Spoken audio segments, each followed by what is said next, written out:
Okay, well, thank you very much. We are working on revisiting the state of Michigan's construction code. And here's our website. We believe that there's room to make some changes in it. And you're seeing me rip through, Carol. This is probably the first time you've been here, but this is the single state construction code, and as usual, it's very complicated and legal and all that. To bring it down to what we're trying to do is that we see that in each of the boards that we believe that we probably would like to see more representation of the user who is not a enforcement or conformity assessment agent. So we can see that fairly systematically here. In the mechanical board, you'll see that they don't have a person, what we'll call the final fiduciary, distinct from the person charged with public safety. Obviously, you can see this in your board. The final fiduciary is not here. I'll call the final fiduciary the user owner. Sure. And so here we're looking at the boiler board. These are all governor appointees. And again, very often, where's the general interest? We have the general public. It's not clear where this person's sentiment lies. It may be as a final fiduciary. We don't know. Bureau of Fire Services, where was I think this might be our board here. Is that our board here? Maybe it's not our board. I'll go to the other one. Electrical Administrative Board. It's fairly clear here. Here is the existing board. And this is what I'll let Paul talk about because everyone hears me talk this story. I like Paul to give his point of view. So here, now, go ahead. At one point, Dave Flint was on the elevator board. Is he still on the elevator board? He's been replaced. Yeah, I'll get to that. Okay. His daughter will be on the board, but she may not be the chairman of the board. So you'll see him identified here. So here's us again. Here's us saying that here are all these representatives.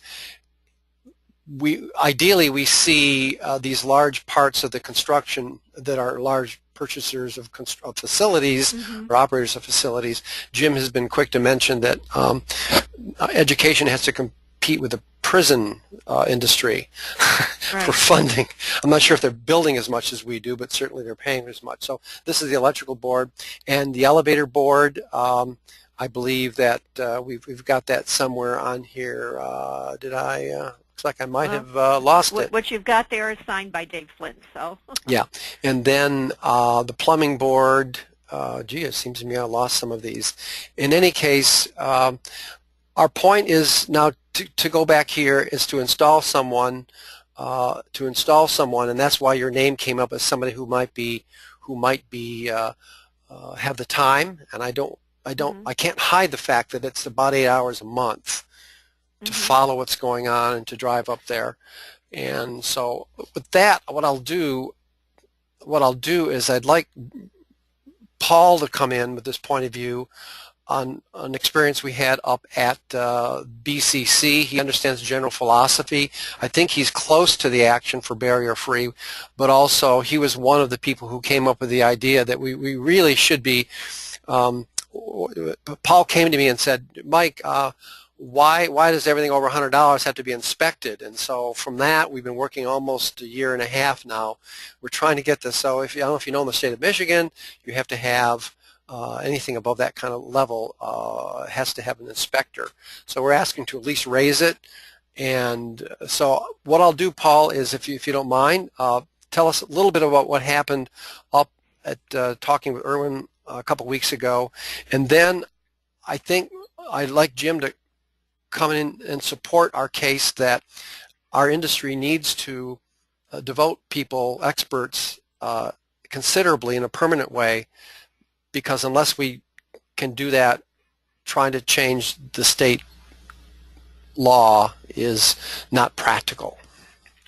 So that's what Jim will come and make the point on. So Paul, would you have a few minutes just to tell us what it was like? I can summarize it. Well, it's actually a very good meeting.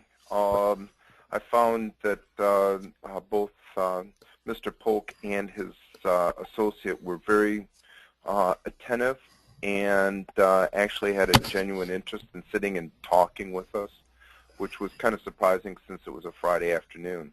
You know, Mr. Polk started off by saying that, you know, he's been telling his staff that they needed to take a look at this $100 limit because he said if you don't take a look at it and start examining what this really should be, you know, somebody else is going to walk into my office and they're going to ask me to have this changed. So we need to be proactive. Mr. Polk didn't really support a change in dollars, but he did support or was open to the idea that that perhaps what we could do is look at type of work, and which would align a little bit with the plumbing codes, where the plumbing codes, certain types of work require permits, certain types of work don't.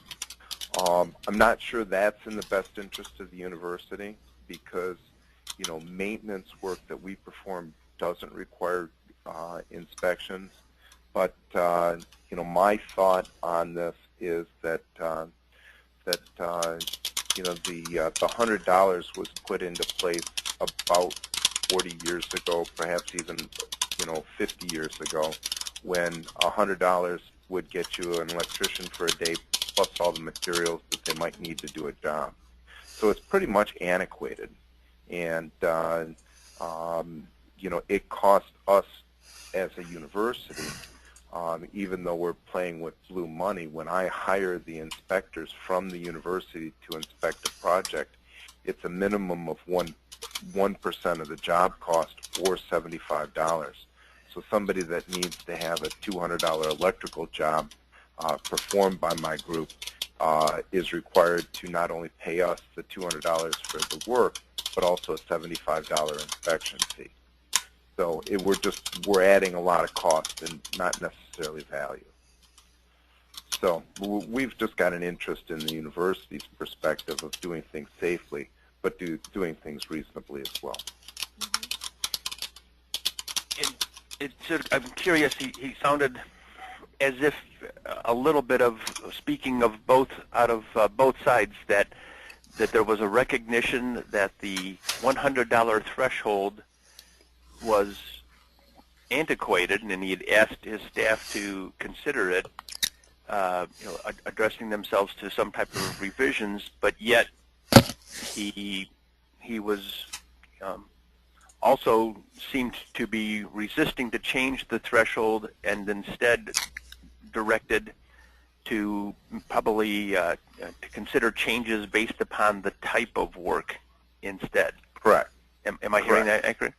Did he express why? Well, you know, why that seemingly makes it even more complex, because then you're going to spend so much more time trying to define various types of work. Right. But well, this was my first visit up to any of these regulatory people, so I tried to listen a lot more than talk. Yep. Okay. So I didn't want to, being new to legislating change, I wanted to just really understand more about how it works. Understand. Yep. But I agree with you. Yeah. You know, there's certain things. You know, there's certain things that we perform, and I'll give you a real simple example. If somebody wants to add a phone in an office because they want to put 2 people in the office, okay. You know, UMTEL comes in and well, we have to put an electrician over there to install the box and the raceway that goes back to the cable tray. Right. Now, that work is basically a metal box and a conduit that goes back into where UMTEL has like open cables out in the corridor. that needs to be inspected. And it's being done by a licensed electrician, and it's maybe a couple hours worth of work. That would be an example of the type of work that I don't believe needs to be inspected going forward. But it also might be one of those ones where we can argue where if there are no load-carrying conductors, so there's wires in there, but they're telephone wires as opposed to wires. That would be a type of work that I would think everybody would agree could be exempted. That sounds like the $200 worth of work and the $75 kind of inspection on top of it. Correct. Correct. Yeah. Okay. I believe that Irwin had said he doesn't like indexing. We suggested that you pick a number and index from it, so he didn't like that. So I think we got our clinic on that. I'll mention I'm writing just a few notes here as you guys are speaking, that I know that Indiana, and actually if you go into this site, you'll see me. I haven't had a chance to do it myself. Jim, if you got any extra resources, this can't be. This is just so much fun to go to all these different states here. But over time, I've tried to pull together equivalent. So when we're looking at changing our own, I was looking for precedents elsewhere, and I have a number of states already. I guess I don't have them, but I have a number of states already here. I just don't have the time to go over them, especially since I know that it's probably more important to start getting people with eyes and ears, that even if they aren't on the committee, and that's an area there I thought we could launch into now.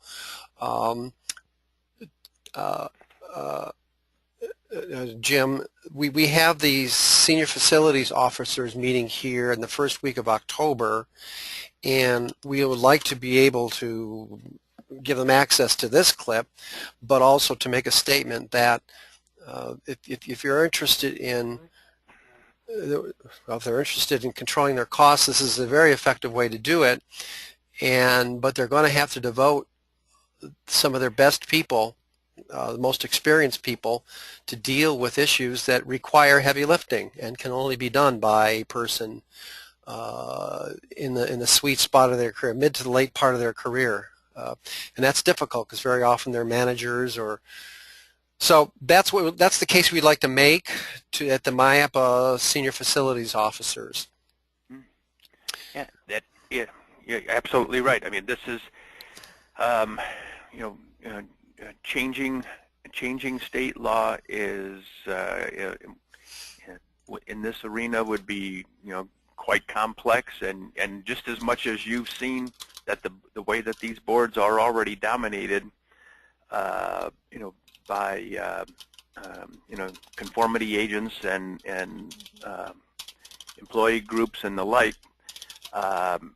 If you just went into, you're going to go into a legislative and battle those same groups, and I'd say you have at least you've got to sort of exhaust your administrative remedies and attempt to get some placement on some of these boards and do some of this work within, hopefully, and raise these issues within each and every single one of these different boiler rules and design boards and board mechanical rules, etc. Yes, I'll try to stay there.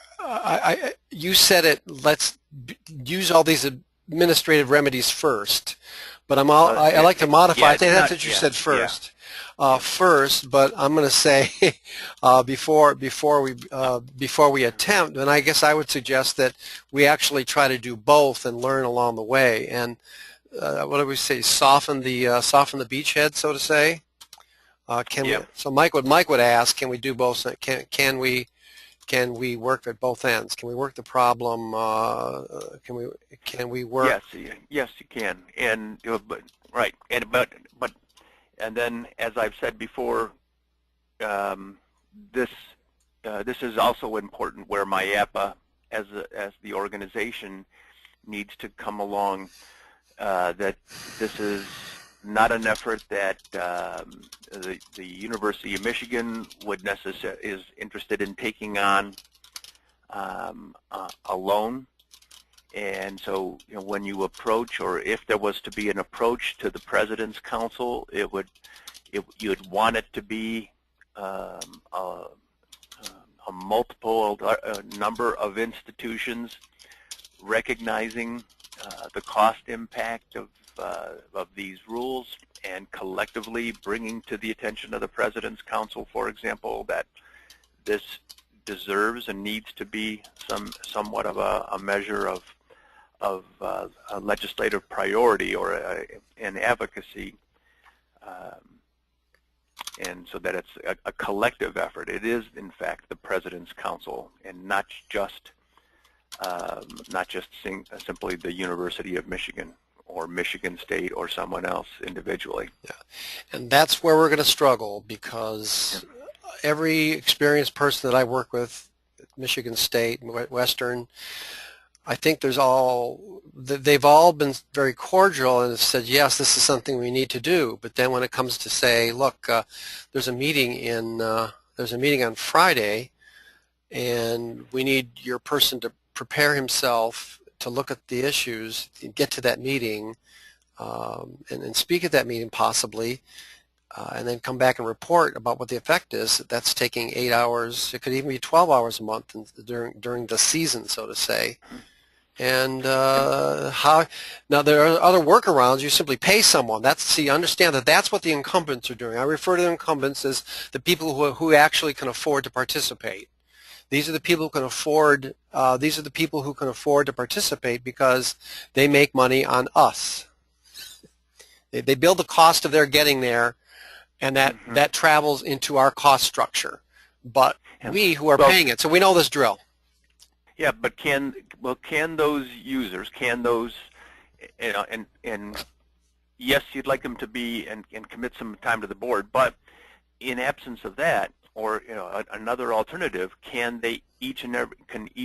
or a number of them, a sufficient number of them, also develop the kinds of examples that Paul just outlined, and to be able to take to their run it up through their respective food chains at their institutions, to tell their business managers and plant operations directors and the like at all these various schools. Here's 5 examples of how these onerous state construction code regulations are costing Ferris State University, are costing Lake Superior State University, are costing the University of Michigan and Michigan State University. Each institution with its own individual series of examples, and elevate that through their plant operations and ultimately their financial executive officers, and then to the presidents, so that it gets to the President's Council as, once again, as I say, this multi-university recognition that the failure to have user advocates on these boards are resulting in significant costs to each of our institutions. Yeah, to make it real to them. Yeah, we have this general, this is what's specific to U of M. It's avoided cost. It's what we'll call avoided cost opportunities. Almost all the opportunities that U of M has released through standards development we're using. But the others are not. But the others are not. But that's what ideally should happen. But that's just a lot of work. I don't doubt that's ideal, but can MyAPA? So I think, to paraphrase, if I understand where you're driving at, is that if we're going to get 8 to 12 hours per month out of some of the best and most experienced people in every organization to start populating these boards here, that they have to make their own case. I think, Carol, you had mentioned to me that you knew somebody here on the board right here, right? Harris. So, Yep. you know, there might be something, history might, yeah, there might be something there to help you build your case. It's always very delicate to deal with barrier-free because we're all compassionate people. But we also have to be practical and wise in the way we use, rationalize our resources. Anything, it sounds like you have something to say, Carol. Well, I was just going to say, I think one of the things I want to be here today is transparent. So having listened to the strategy that you're hoping to put forward, I just want to be very clear. I'm retiring at the end of next year. So you'll have time to serve on a board now. So obviously, I mean, I've presented before the Barrier-Free Design. I mean, I've been present while AEC's presented before the Barrier-Free Design Board for waivers. I co-presented with the university before the elevator board for some other issues, not just waivers, but actually some issues regarding some of their, standards. And, I would love to be able to participate in this way, but I just want to be very clear and transparent that I'm, maybe January of 2016, but it probably as early as December of 2015, I'll be leaving the university and retiring. So I just want to be very transparent about that. Okay. Do you have, yeah, I guess in the standards world, that's a very short period of time. I like to say that you really, 6 years minimum, if you're going to move $100 billion, you need about 6 years to do that. That's what I do. I've got about 12, hopefully I got another 12 years ahead of me, so that's 2 big things I can do. But as early as December 2015, then okay, we'll get that in there. So, and because I noticed that it's a 3-year appointment, and I don't know when nominations occur and when the next piece would be, and I see that Mike's put down, attending on a regular basis would be a good way of kind of, having a presence and an interest in being on the board, which is not a problem. But I really need to be clear about, that's not going to be extended maybe except by a couple months into 2016, and then I will no longer be an employee of the university. So I just want everyone to know that as you're thinking about this strategy. Well, what the pattern is that now you then go, this is called the revolving door. You would go to, now you've worked for the nonprofit sector. What you do now is you use you work for the for-profit sector to sell to our sector. And so that's what, that's what some of these people are. I'm not going to say everybody is here. Right. This is a different board. But then when you go to, if you go to the electrical board, you'll see some of that dynamic there. I think what we're suggesting here is that, and Jim has brought this up, that take advantage of the fact that anybody can sit in those meetings at any time. This group is a classy group. This guy runs a classy operation. Nobody's ever restricted. They understand their role to be as transparent, open, balanced as possible. But the balance is not written into the state law. We know that. And then we're complicit in permitting exceptions, variances, or really we can control what the degree to which a national standard is developed, whether adopted by whole cloth or partially. So we have some influence, and it takes a while, I want to say 3 to 6 years, for somebody to become acclimated to this. I've been on the NEC for 17 years now, and I'm at the point where people will say, well, if Mike says it's okay, then it's okay. And I can get large chunks of the electrical industry to go along with me just because it's an ad hominem recognition that I have some wisdom and experience and a track record of effectiveness in this. Those are the kind of people I call thought leaders. I call also known as code writers and vote getters. The highest form of thought leader in my estimation, at least in the world I travel, is a code writer and the vote getter. Because he's the guy that knows how to work in the nouns and verbs. He can do strike and bold. He can slam it together with data-informed data. He can get it in front of the committee. He can charm the people who don't like him into voting for him, and then he can bring it back to his institution, drive it into the culture and into the balance sheet. Gotcha. And I just also want to let everyone on the call know that I have another meeting at 10:45. Oh, okay, I good. Have to be at. So Well, I think I do. I know we had a little bit slow start today, but I We just did. wanted to make you aware of that. Okay. That I'm going to have to leave at 10:45. Well, what can we do Leave to a get? call. Let's get you to that first meeting then. Let's see where that's at. I believe that if you're Well, September 19th was the last one, oh, so that was canceled. Okay, so this would be your next. November 21st. Okay.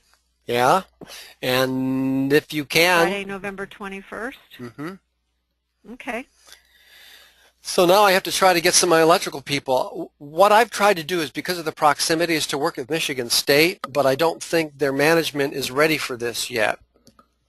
It makes sense that they would want to be close to that, but I've discovered that there actually isn't anybody at Michigan State on any of these boards. Shocking, isn't it? There is Truman here. He does agriculture. No, let me back up on that. Truman is a good guy, but I don't think we have anybody from Michigan State that are on any of these boards. And you'd think with the proximity that they would use that advantage. So there's other, there's other universities that are closer there, but you're still looking at an hour's drive. It's a little less than an hour's drive to get us to Okemos. So right. at the moment you can do that if your boss will approve you being able to do this. There's probably more discussion that has to occur, but get acclimated to it, and then we'll meet again. We try to meet on this once a month. So I guess we could probably look at, we'll try to find a spot on a calendar. I'll talk to you privately about your calendar available. Or do we want to, why don't we do that right now? One good way to close out a meeting is to figure out when we meet next.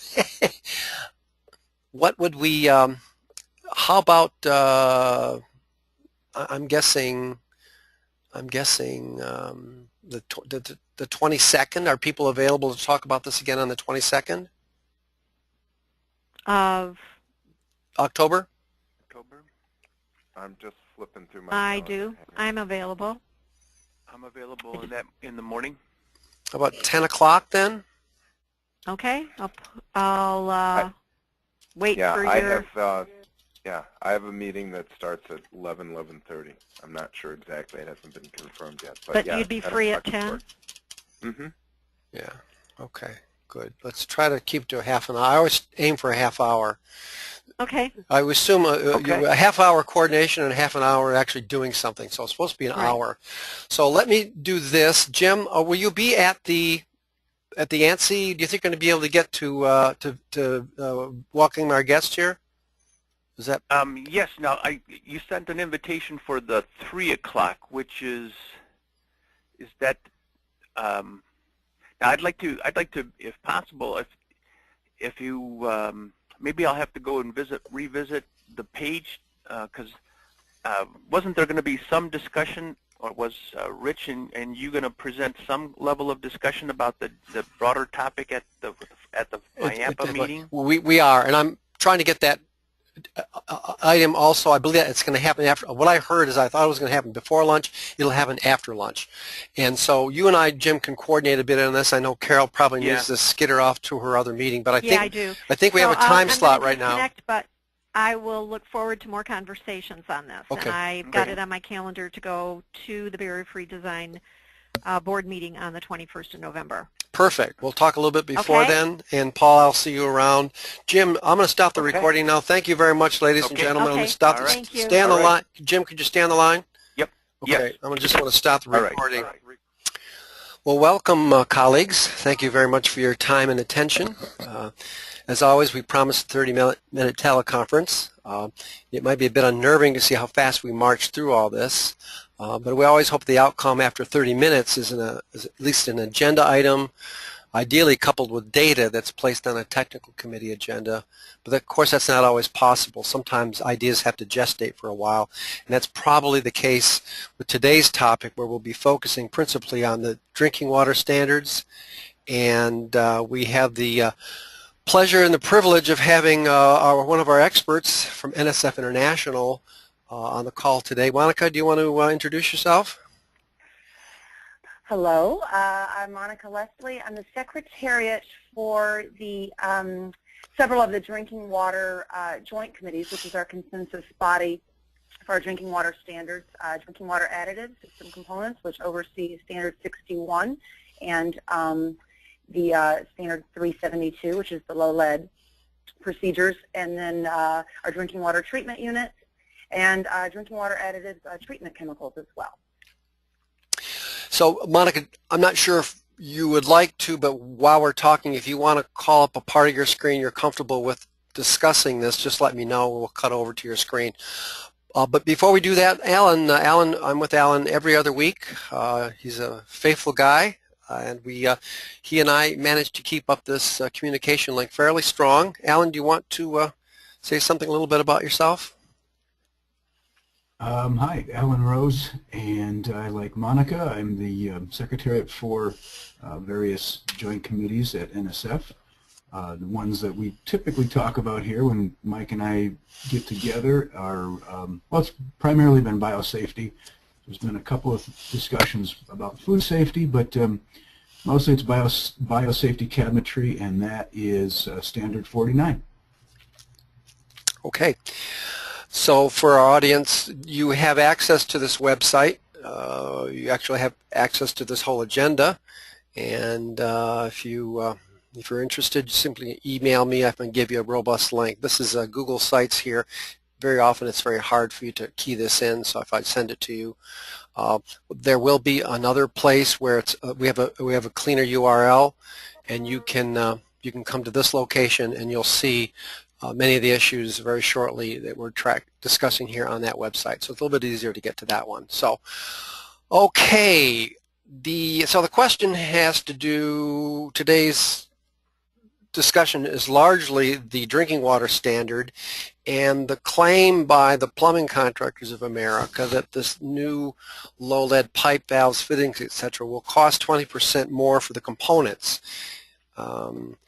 And their experience is then more labor will be involved, higher training levels, and I guess particularly silicon's involved. The material is harder in these components and they're more difficult to solder.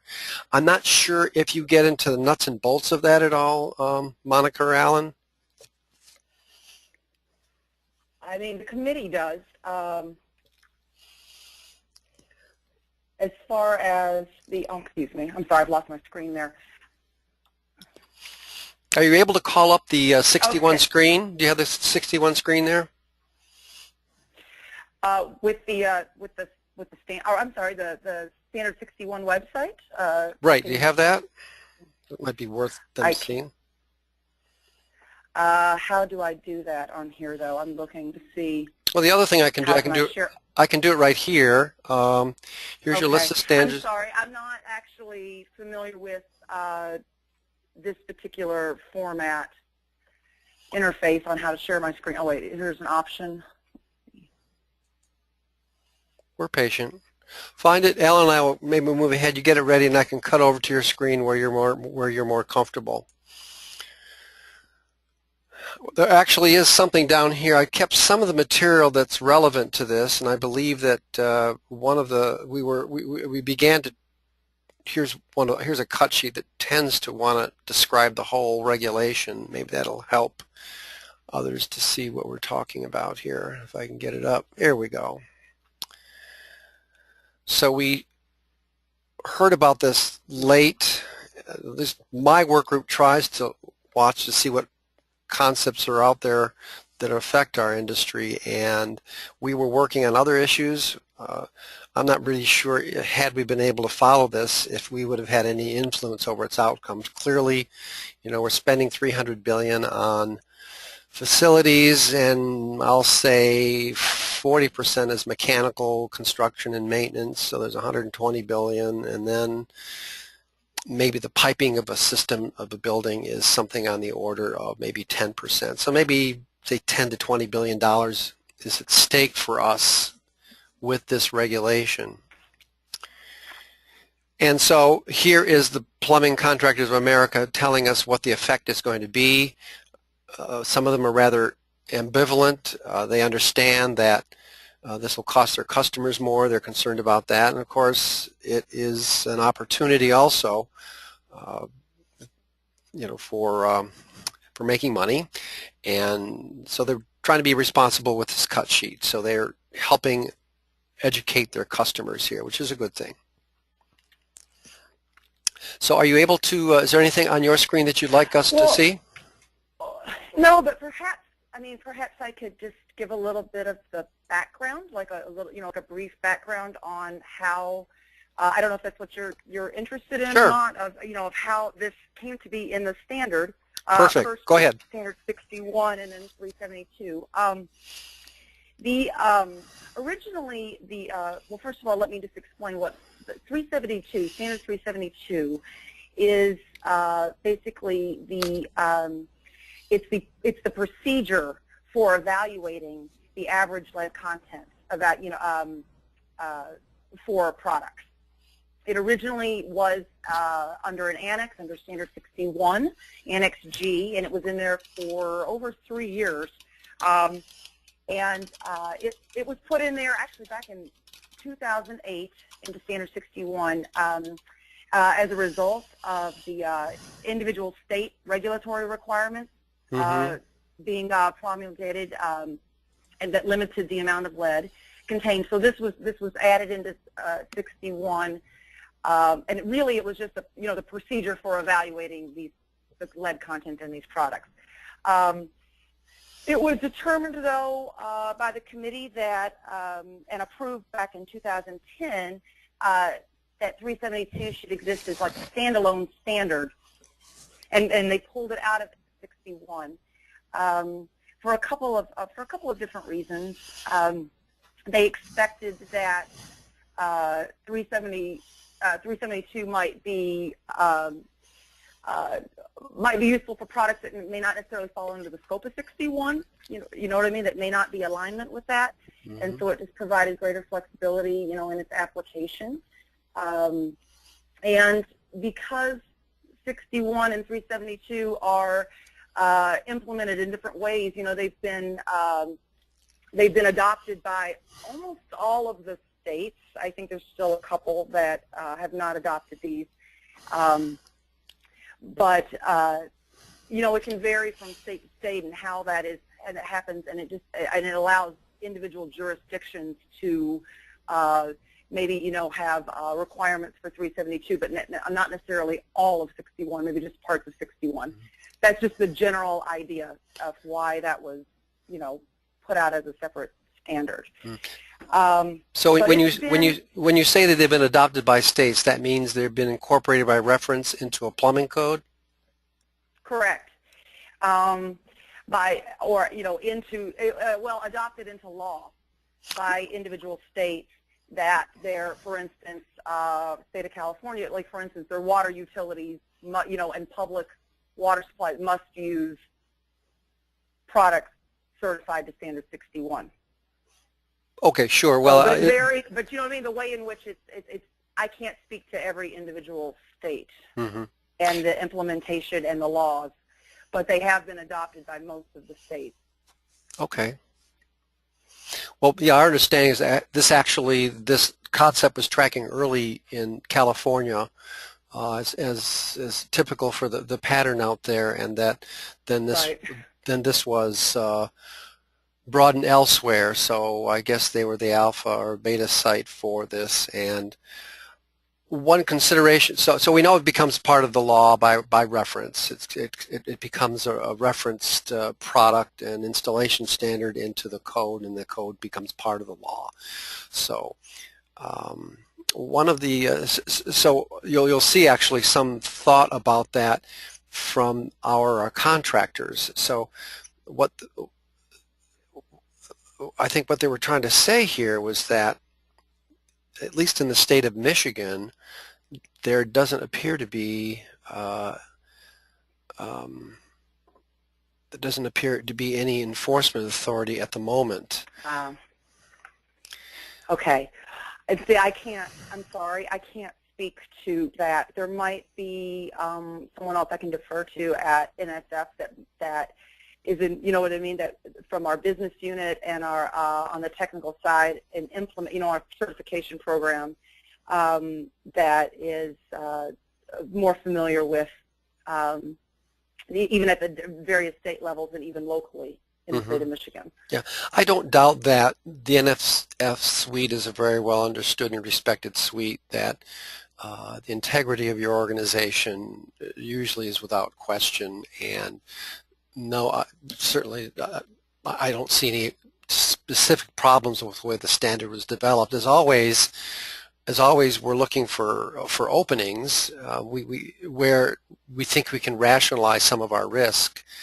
One of the issues that had come up was that there may well be some expansion of this. The document, the standard as I understand it, deals with water which is only potable, but there's some, I guess there was some hint here that the expansion, so while new federal law mimics the California legislation, the key wording could greatly expand the scope of the federal rule. You know, we probably should have started this out by saying that NSF is a privately developed standard, but that the federal government preempted or superseded whatever the agency that deals with safe water. I believe it's EPA, or is it OSHA? Who's the organization? EPA. EPA. Right. Okay. Well, I mean, Standard 61 is not right. This is a voluntary standard for evaluating products. It references the Safe Drinking Water Act, but it is not a compliant. You know what I mean? This is not a regulatory document. This is just Standard 61 is the standard for evaluating products. Right. And one of the criteria is, and it does reference in here, where the products, you know, where the Safe Drinking Water Act, the low lead law applies. But it doesn't dictate what applies to that. Well, that's right. And farther down the agenda here, you'll see me ask a larger question about the degree to which federal agencies, whether they're executive branch or legislative branch, would be preempting privately developed standards such as yours to be incorporated by reference into public law. There's a larger dispute about how that's done. I think at some point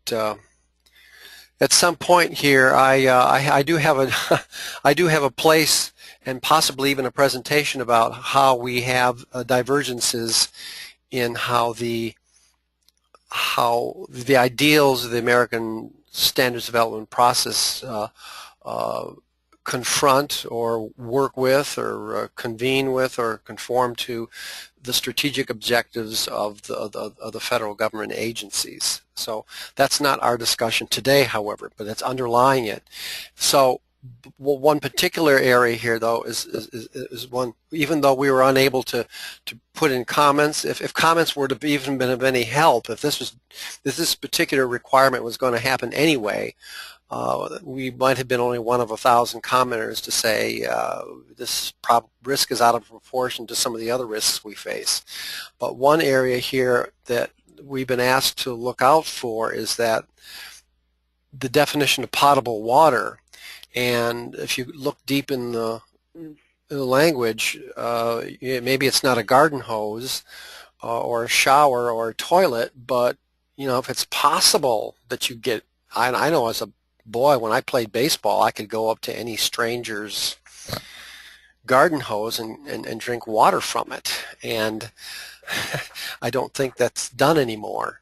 And so the possibility that you would extend this legislation to all piping, because it might be possible that somebody would be drinking something from water from an industrial process, for example. You know, suppose you're washing yarn. Somebody wants to get some water. You know, when you convey this out into some of the processes, industrial processes, and the use of water there, now it gets really pricey. We don't particularly have that. We don't have that. We don't have anybody in the hospital.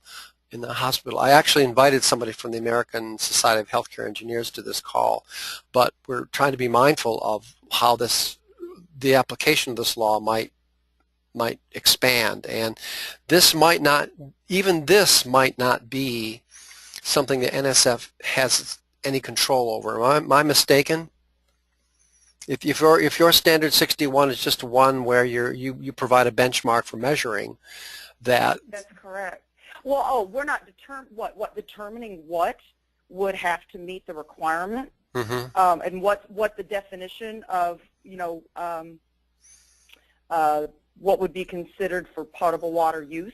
I mean, that is defined, although from the SDWA, but I don't know. You bring up a good point, because one of the areas of discussion that occurred at last year's Joint Committee meeting to try to get an exception defined in the standards was like for fire sprinklers, for instance. There are, a couple of different types of fire sprinklers. You think that that's not used for drinking, but sometimes they're in line with multiple pipes that could be diverted for drinking. So should they have to meet the no lead or not? Eye washes. But that, eye wash stations. Yeah, you're going to drink. Exactly. But those lists, the specific list of products, is not defined. That's defined under the EPA's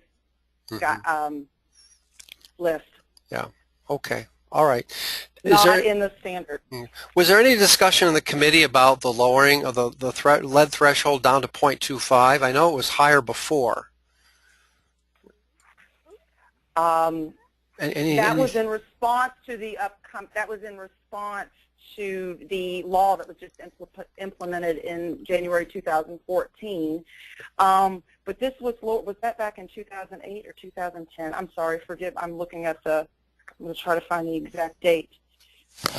It was, knowing that it was coming, it was put into the standard, but with a very long implementation date in anticipation of the law. Yeah, we did. We were. It's been in the standard for several years. But again, and although the standard's not really supposed to, it's really up to the individual certifier company to decide when they're going to implement against the standard. There actually was provisions added to this standard in the annex when it was originally put in to allow for when this, a 3-year implementation period. Okay. The source of the lead is largely the joining material, the solder and the flux. I think solder has a fair amount of it, and obviously the Copper Development Association must have had a role in some of this. I'm going to have to jump a little bit ahead to keep things moving here, but it seems plain to me that this is largely driven by the federal government, and they're leaning upon NSF international standards to give them some technical specifics to guide the way, but it's largely driven by the Safe Water Drinking Act. And right. I mean, it's the way the standards 61 and 372 are a means of the procedure for evaluating. And they do. I mean, the minimum criteria is set in standard 61. Yeah, that's very similar to UL. I mean, the TAC. Yeah. Underwriters Labs performs the same service for other types of hazards, consumer products and such. So I get that. So it's very clear this conference call explains where NSF's role is in this, and it's largely federally driven by this, with some of the technical specifics from NSF. Our hope is that because it's easier, at least for us, to work through the continuous maintenance process, what concepts, as Al knows, I always try to put front forward the possibility that we could put an item on a committee agenda. This is the blank form. We don't always get there, but my ideal is always to come away and close these teleconferences out with an idea that a committee can discuss. We're not there yet on this particular issue. We're largely reacting to all this stuff. And my charge at the moment is just simply, what is the additional costs? We'll have to build this into our first cost equations. And there's also another area here. My colleague Ken Berenger had said that we're probably going to see more pipe breaks because the contractors are saying it's a higher level of skill that's necessary. That when you make a pipe joint, that you've got to have the solder has to leach into the way the metals interface, and so it's likely that if you're making 1 million or 10 million joints like that a year, you're going to see more pipe breaks, and we just have to be ready for that. That will be what I'll call an offsetting cost. So we talked a little bit about this. Here's a question. If you could, Monica, can we have access to anybody in the education and healthcare industry with a vote on the 61 committee? Could we get that? Yeah, I mean, I can provide. Yes, I absolutely can provide you with the names and affiliations of our committee members, of our voting members. Okay. There is not currently a voting member from U of M. I do know that. Anybody from a university or a hospital? Let's see, on this particular committee, we have had university members, but I'm actually thinking of another committee.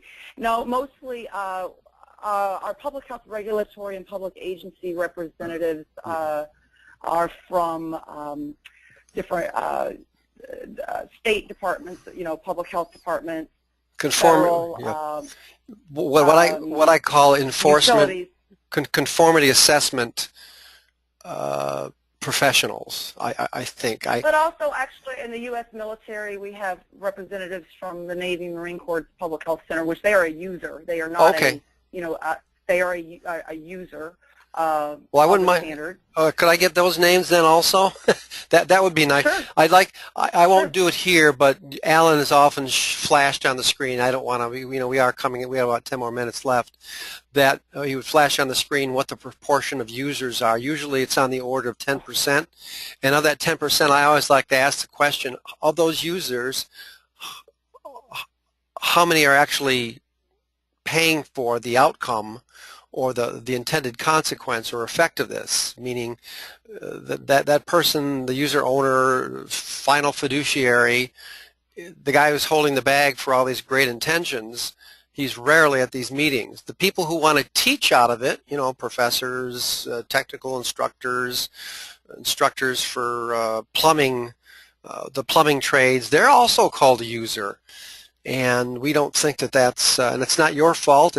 Frankly, it's the fault of our industry. We're working on that. One of the reasons we're having ANSI out here is just to explain our case, and they already know this. So we're going to try to work out something that would help advance the case of the what we'll call user-owner final fiduciary, because the inspectors and the conformity assessment are always nobody in the finance department complains about paying the inspector and his staff. Nobody complains about that. They will complain about somebody who will say, well, maybe there's a bit of overreach by the inspection department.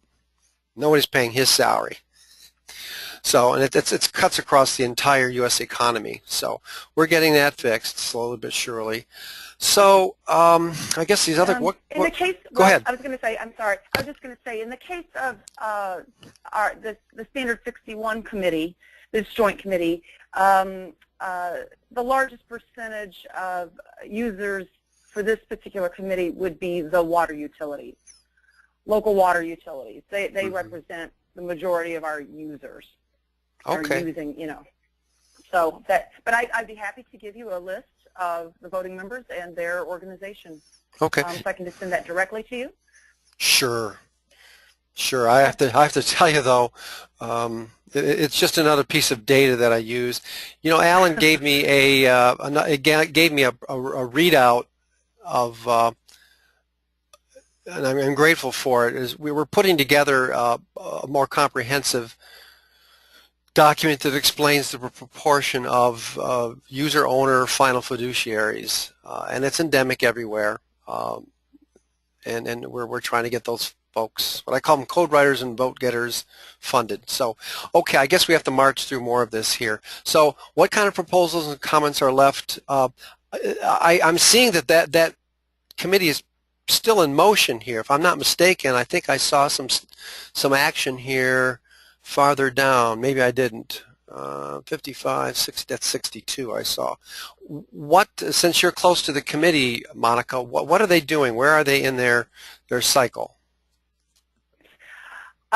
Well, the upcoming annual meeting is coming up on December 4th of this year. So they meet once a year in person, but all year, and at that annual meeting, that's where the majority of the new issue papers are being collected right now. We've solicited for new issue papers for this upcoming annual meeting, but issues go to ballot all year long, and anyone could submit an issue paper at any time throughout the year. It truly is under continuous maintenance. But I can tell you right offhand, I mean, there are a couple of ballots that have just gone through a couple of issues. As far as other committee work, I don't know if you want to know specific projects. There are quite a few task groups that have been meeting over the course of the year. Mm-hmm.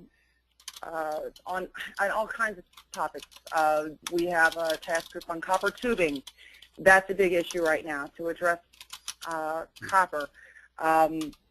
We have a task group getting back to lead. We have a task group on lead requirements for replacement components, because that's a whole nother, I don't want to say can of worms, but a whole nother issue to consider, especially with the low lead law coming into implementation. So how to address these replacement components. Who is the committee chairman anyway? Just is there a name? Is that, you're free to give that to me? Her name is France Lemieux. She is with Health Canada, and she is our current joint committee chair.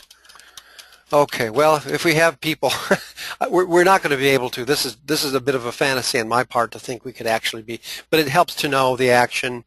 As I try to say here, we actually started a LinkedIn group, and I'll let you see it. You'll see that there's only 2 members in it. Let's see, here we go.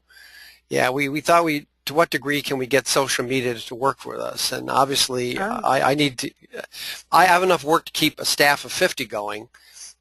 So we're a long way from this, and I have to pick. We have to pick our battles. And this one, though, I would like to get a better sense of what the cost is going to be in terms of additional, what we'll call a regulatory burden. We understand that it's in the interest of public safety. We get that.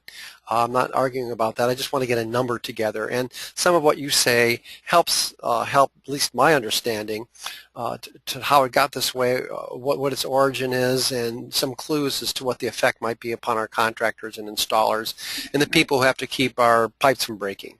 So, I definitely could put you in contact and give you some names of some folks that could definitely speak to this a little better than myself. You know, as far as on the regulatory side and implementation, you know, and the costs associated with that. Okay, if there's anything out there, that would be great. I'll try to find somebody who can shadow me a bit on this one, but I don't put it in the top of your list. Put it in the middle to the lower. I think it would probably be more important, and I'm not even really sure. I was going to buy the standard, and I think once I get a champion to deal with it, we will get that standard bought, and we'll try to follow it more closely. But I have to tell you, if I were to look at drinking water safety compared to food safety, and since Alan's on the call, I still think that this is an area here. We've got a lot of kitchens in our industry, in hospitals and residence halls, and I think that if I were to say, if I had to pick between drinking water and food equipment, I'd pick food equipment. So, all right. So I think we're able to, this is what I'll be doing here, just trying to get some technical basis and understanding of how it got to be this way, where it might be going. I've had the good fortune to be able to work with some of the people on the state of Michigan plumbing code, and we'll see how that plays out specifically in Michigan, even though we try to make our reach national. So I did go, and anything else you want to say on this one? I know it's a very large topic. I hope our audience is enlightened by some of the discussion here. This is a horse out of the barn. There was nothing we could do to stop it, but we have to make the most of it, and understanding its effect is, and the contractors have done a good job to let us know what's going on. As always, in the back of our mind, we're thinking, why did it, is this market making, what is the data that informed the OSHA or the EPA requirement? That's too far upstream for us at the moment. There's too many things close to our area of influence that we have to deal with. Maybe in another year. Is there anything else that I might have failed that you wanted to say that I talked over you, Monica? No, not that I can think of. This has been very good. I'm going to take another look at these questions and see if I can't get some additional answers for you. Okay. Well, we do have a few more minutes here then, just to go through what's hit the docket here. For our audience, what I've done is I've gone to this week's standards action. Of course, this is usually typically reactive. If we are close to the action with NSF, then typically we already know this stuff. We're usually behind let me see, did I just lose that one? Yeah, here's the weekly standards action that applies to us right now. So all I've done is I've gone through this, and I see that sustainability assessment for water contact products. Oh, wait a minute here. Now this looks, what's this here now? What's 375 all about? And it's a new standard. I always look at those with more care. Can you tell us something about this one, Monica? Well, I don't work in the sustainability area, so actually I'm afraid that is not my area. But it's a new standard that's looking at basically what it says there. It's looking at sustainability measures for companies that are manufacturing water contact products. So that would be drinking fountains. If you're going to manufacture a drinking fountain, this is a standard for them to make that drinking fountain sustainable. Is that what I'm seeing? Correct. And practices, and there's a lot of different factors going into it. But I'm afraid I can't speak to the details of that. Okay. One. I guess Mindy sometimes calls in. All right. Yeah, so Mindy, yes. I don't know. Again, seeing that my estimation is food safety is more important, I believe that we probably will be putting this aside. This always amuses me. Shower filtration systems. This accidentally, I got this one on here. I'm surprised about that. Again, more. It looks like another concept tracking through this particular standard. It's a new one. So let's see what we have. October 26th. More of the same. It's a different number though. This is 375 and this is 42. What's that all about? 42 is a drinking water treatment unit standard for that confirm or verifies claims for aesthetic effects. So chlorine reduction, taste and odor type claims. It's not a health effects standard. Okay. All right. So you're into the smell of water. Yes. That's not enough. Okay, well, all right, let's see. It can cause a huge problem for customers. Okay. All right. Let's see here. Biosafety cabinetry. Keith's not on the call right now. And let's see, microbiological water treatment systems. That sounds like something our lab people might be interested in, distillation systems. So that's what's come over the transom over the past week. We don't have enough time to go over these. Obviously, I keep these teleconference notes here. We never have nothing to talk about, it turns out. But as always, I like to get a concept in front of your committees, and I'm struggling with that at the moment. So let's see. So this is me going to try more. We do have a couple people coming online to help us out with that, but it's usually a long, slow process. I'd like to recycle, not recycle, but repurpose some of our most experienced people to this because I think they're the ones that are able to do it. So I think that looks like a good enough 30-minute update. How does that feel to you, Alan? It feels good, yeah. I mean, Monica did all the heavy lifting there for sure. So,